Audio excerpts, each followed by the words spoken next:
Assalamualaikum warahmatullahi wabarakatuh. Nama saya Azim Karlito Rama Syamsuddin dan saya di sini akan mempresentasikan tentang HAM. Apa itu HAM? HAM adalah sebuah konsep hukum dan normatif yang menyatakan bahwa manusia memiliki hak yang melekat pada dirinya karena ia adalah seorang manusia. Hak asasi manusia berlaku kapanpun, dimanapun, dan kepada siapapun sehingga sifatnya universal. Nah, selanjutnya ada macam-macam HAM.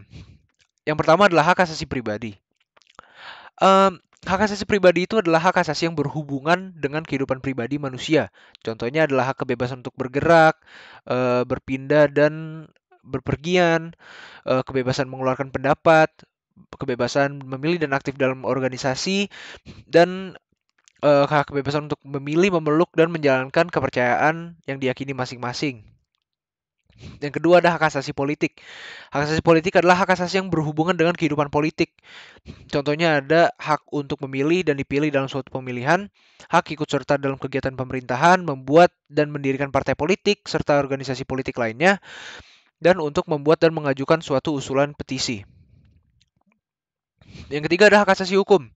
Nah, ini adalah hak kesamaan kedudukan dalam hukum dan pemerintahan, yaitu hak yang berkaitan dengan kehidupan hukum dan pemerintahan. Contohnya ada hak untuk mendapatkan perlakuan yang sama pada hukum dan pemerintahan, hak untuk menjadi pegawai negeri sipil, hak mendapat layanan dan perlindungan hukum. Selanjutnya ada hak asasi ekonomi. Nah, ini hak yang berhubungan dengan kegiatan perekonomian. Contohnya adalah yang pertama, kebebasan untuk melakukan kegiatan jual beli, mengadakan perjanjian kontrak, menyelenggarakan sewa, menyewa, dan utang piutang, untuk memiliki sesuatu dan memiliki dan mendapatkan pekerjaan yang layak. Yang kelima ada hak asasi peradilan.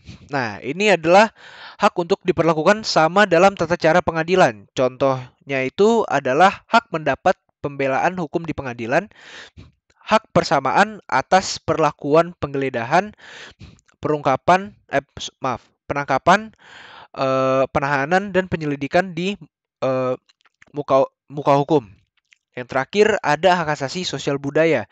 Nah, ini adalah yang berhubungan dengan kehidupan bermasyarakat. Contohnya ada mendapatkan pengajaran, menentukan, memilih, dan mendapatkan pendidikan, dan juga hak untuk mengembangkan budaya yang sesuai dengan bakat dan minat. Nah, apa itu latar belakang pelanggaran HAM?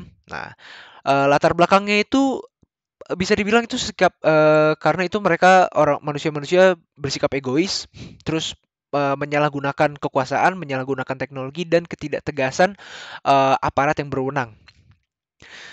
Nah, salah satu contoh kasus pelanggaran HAM adalah pembantaian Rawagede, yaitu di Rawagede Karawang pada tanggal Desember 9, 1947. Nah, ini pihak yang terlibat itu adalah tentara Belanda dan warga Rawagede.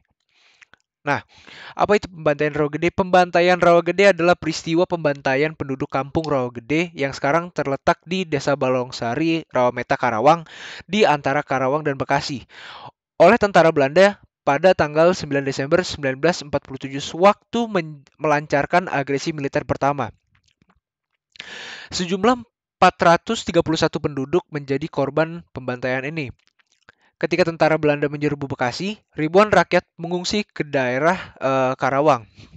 Pertempuran kemudian berkobar di daerah antara Karawang dan Bekasi, mengakibatkan jatuhnya ratusan korban jiwa dari kalangan sipil.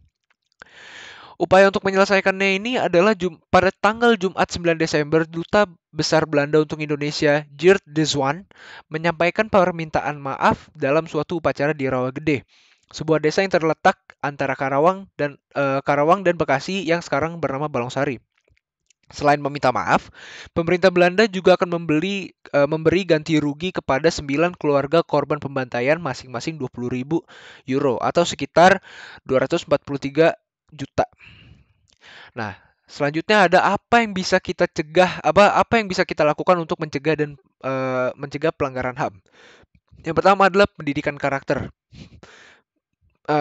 Terus pentingnya pendidikan karakter bagi manusia karena itu merupakan hak asasi manusia dan dijamin oleh undang-undang. Yang kedua ada mempelajari HAM Yang ketiga, menegakkan HAM dengan berbuat baik. Yang keempat, meningkatkan persatuan dan kesatuan. Dan yang terakhir, melakukan pengawasan upaya penegakan HAM. Terima kasih. Wassalamualaikum warahmatullahi wabarakatuh.